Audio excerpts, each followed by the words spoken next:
சரி. இப்போ இருக்க யங்ஸ்டர்ஸ்ல பார்த்தீங்கன்னா, சின்ன ஏஜ்லயே பார்த்தீங்கன்னா, நம்மளோட நீல் பெயின் இருக்குன்ற மாரி ஒரு பயங்கர இது போயிட்டுருக்கு. ஸோ அத பத்தின உங்களோட முக்கிய காரணங்கள் என்ன சார்? அதோட முக்கிய ஸோ நீ பெயினுக்கு யங்ஸ்டர்ஸ்க்கு வரதுக்கு மோஸ்ட் ஆஃப் த காரணம் என்னென்னா, ஆர்எஸ்ஐன்னு சொல்லுவாங்க. ரிப்பீட்டட் ஸ்ட்ரெயின் இன்ஜுரி அப்படின்னு சொல்லுவாங்க. இந்த மாதிரி ரிப்பீட்டட் ஸ்ட்ரெயின் எதனால் ஆகுதுன்னா, ஒரு வேலையை கண்டினியூஸாக அப்படியே செஞ்சுட்டே இருக்குது. மணிக்கணக்காக நிற்கிறது, இல்லை ஒரு கேமை திடீர்னு ஒரே நாள் ஆரம்பித்து அன்றைக்கி ஃபுல்லாக விளையாடுறது. இதனாலலாம் இந்த மாதிரி ஆர்எஸ்ஐ வர ஆரம்பிக்கும். அந்த மசில் ஒரு போதுமான அளவுக்கு பம்ப் இல்லைன்னா அது அப்படியே ரிலாக்ஸ்டாக ஆரம்பிச்சிடும். பம்பு அந்த ப்ரெஷர் கூட கூட என்ன ஆகுனா அந்த பக்கம் கால்சியம் அப்சார்ப்ஷன் மசிலில் ப்ராப்பராக இல்லைன்னா அது ஸ்ட்ரெயினாக கன்வெர்ட் ஆகிடும். அப்போ மைக்ரோ டேர் ஆகி அது ஸ்ட்ரெயினாக ஆகி அப்புறம் இன்ஜுரி ஆகிடுது. இதனால் இந்த இன்ஜுரி அப்படியே சஸ்டெயின் ஆகிறப்ப ப்ராப்பர் லோடு டிஸ்ட்ரிபியூஷன் இல்லைன்னா அப்படியே ஸ்ட்ரெயின் போக ஆரம்பிக்கும் முட்டிக்கு. கொஞ்சம் கொஞ்சமாக அது டீஜென்ரேஷனோ இல்லை லிகமெண்ட் ஸ்ட்ரெயினோ ஆகிறதுக்கு வாய்ப்பு இருக்குது. இது நீங்கள் ஃபஸ்ட்டே அட்ரஸ் பண்ணி முதலே ட்ரீட்மெண்ட் மேக்ஸிமம் 1 or 2 டேஸில் இது சரியாயிடும். மாதக்கணக்காக வாரக்கணக்காக விட்டுட்டிங்க அப்படின்னா கம்ப்ளீட்டாக பெரிய ஸ்ட்ரெயின் ஆக வாய்ப்பு இருக்குது. சார், முழங்கால் வலி வர காரணம் வந்து இப்போ இருக்க லைஃப் ஸ்டைலா? இல்லை வந்து ஏஜ் காரணமா? 2மே இருக்குது. முதல்ல எடுத்தோம் அப்படின்னா லைஃப் ஸ்டைல் தான். லைஃப் ஸ்டைல் எடுத்தீங்க அப்படின்னா நீங்கள் ப்ராப்பராக அதுக்கான ஒரு எக்ஸசைஸ் பண்ணுறதில்ல, இன்னபிலிட்டிலே இருக்கிறீங்க. இப்போ இருக்கிறவங்க பார்த்தீங்கன்னா 30-40 வயசுக்காரங்களே செடன்ட்ரியாக தான் இருக்கிறாங்க. ஸோ மேக்ஸிமம் உங்கள் முட்டிக்கு என்ன தேவை, முட்டி எதிர்பார்க்கணும்னா நடக்கணும். நீங்கள் அதுக்கு நிறைய ஒரு நாளைக்கு 10,000 ஸ்டெப் நீங்கள் நார்மலாக கவர் பண்ணியிருந்தீங்கன்னா உங்களுக்கு உடம்புக்கும் இல்லை முட்டிக்கோ போதுமான ப்ரெஷர் லோட் ட்ராவல் ஆகிருக்கு. அப்போ போன் ஸ்ட்ரென்த்து நல்லாயிருக்கும். இந்த போன் எப்போவுமே வந்து நீங்கள் எவ்வளோ கால்சியம் ஃபுட்டு சாப்பிட்டாலும் இல்லை மாத்திரை எடுத்தாலும் எது எடுத்தாலுமே போனில் கால்சியம் அப்சார்ப் ஆகணும் அப்படின்னா போனில் ப்ரெஷர் போய்கிட்டே இருக்கணும். ப்ரெஷர் போக போக போக தான் ஸ்ட்ரென்த்து இதில் அப்சார்ப் பண்ணும். நீங்கள் போன் ப்ரெஷர் போகலை அப்படின்னா ஸ்ட்ரென்த் அப்சார்ப் பண்ணாது. போனுக்கு ப்ரெஷர் போகணும்னா நடக்கணும். நடந்தால் மட்டும் தான் இது நடக்கும். நீங்கள் நடக்கலைன்னா ஸ்ட்ரென்த்து போகாது. வீட்டில் படுத்துட்டு என்ன கால்சியம் எடுத்தாலும் ஆஸ்டியோபோரோட்டிக் டெவலப் ஆகும். ஸோ நடக்க தான் போன் கால்சியமை அப்சர்வ் பண்ணும்.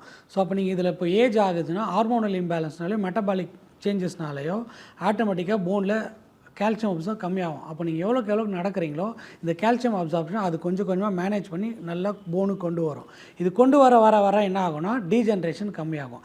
இது வந்து உடம்புல நடக்கிற சைக்கிள் ப்ராசஸ். ரொம்ப சிம்பிளாக சொல்லணும்னா நல்லா நடக்கணும், சத்தான ஃபுட்டை சாப்பிட்டீங்க அப்படின்னா இந்த முட்டிக்கு ஸ்ட்ரெயின் போகாது. சார், இப்போ ஆரம்பத்தில் ஒரு நீ பெயின் வந்து சைலண்ட் சிம்பட்டம்ஸ் எதாவது இருக்குதா சார்? நீங்கள் நடக்கிறீங்க, வயசானவங்க வராங்க அப்படின்னா போகிறப்போ கால் டக்குன்னு தொடுக்குன்னு வரும்.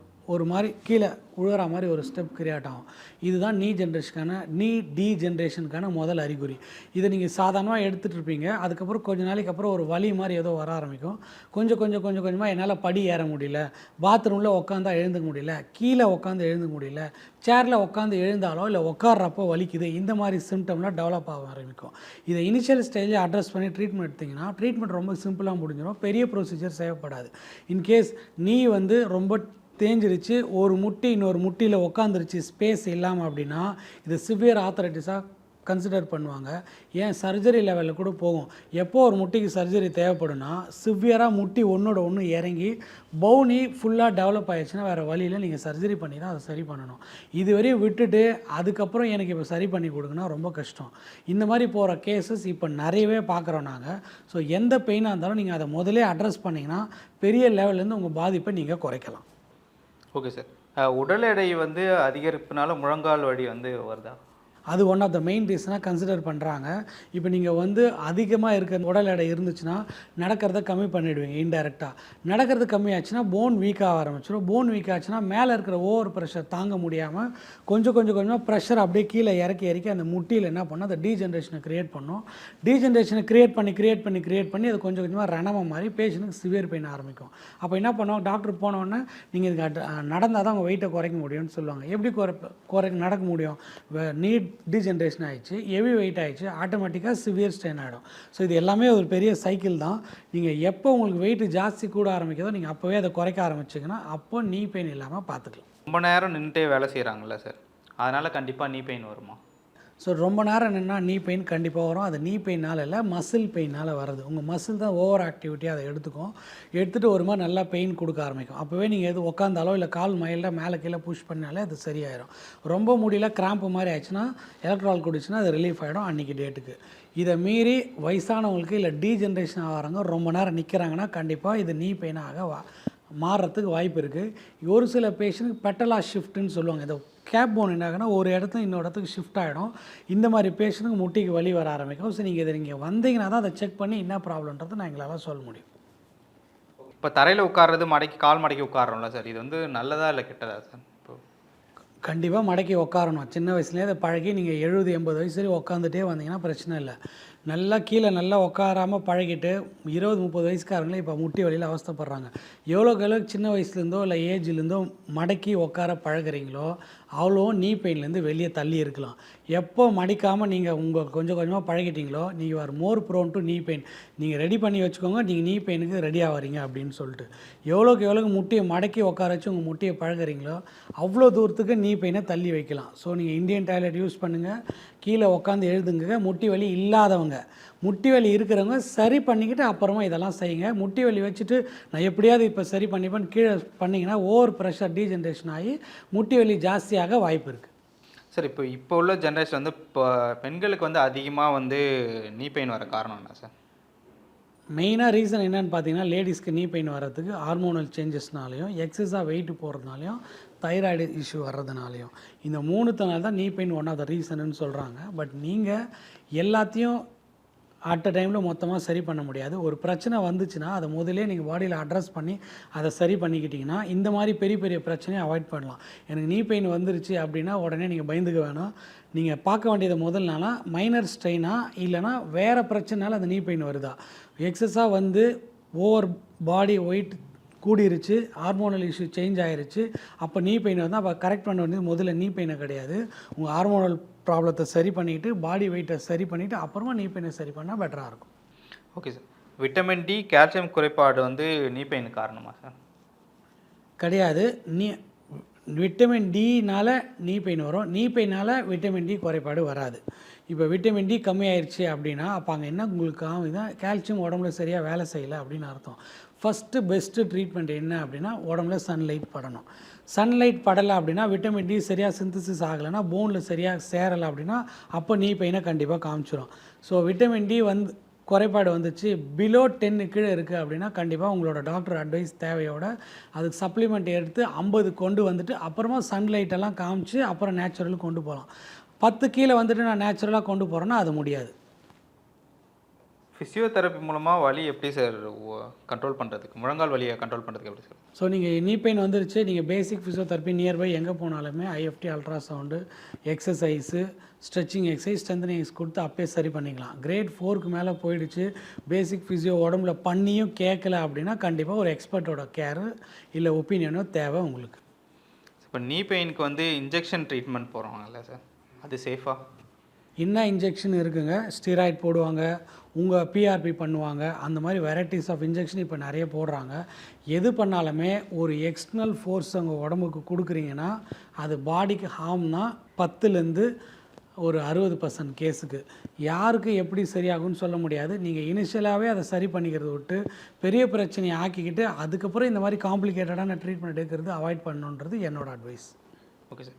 சார் க்ரானிக் நீ பெயின் பேஷண்ட்ஸ் எவ்வளோ நாளில் சார் ரெக்கவர் ஆக முடியும்? எங்களோட கணிப்பு கிரேட் 5 இல்லை 4 இருந்துச்சு ஸ்ட்ரெயின் அப்படின்னா 20லேருந்து 40 டேஸ் ஆகும். ஸ்போர்ட்ஸ் பிளேயருக்கு வந்து முழங்கால் காயம் வந்து அடிக்கடி வருது இல்லை சார்? ஓகே, ஸ்போர்ட்ஸில் வந்து இன்ஜுரி வருது அப்படின்னு கேட்டிருக்கீங்க. ஸ்போர்ட்ஸில் வந்து ஸ்ட்ரென்தனிங் ஸ்டாமினா ப்ராப்பராக இல்லைனா ஸ்ட்ரெயின் ஆகும். அதை தவிர நீங்கள் வாலண்டியராக ஒரு ஃபோர்ஸை க்ரியேட் பண்ணி இன்ஜுரி ஆகுது. இந்த இன்ஜுரியோட தன்மையை பொறுத்து ட்ரீட்மெண்ட்டோட தன்மை மாறும்.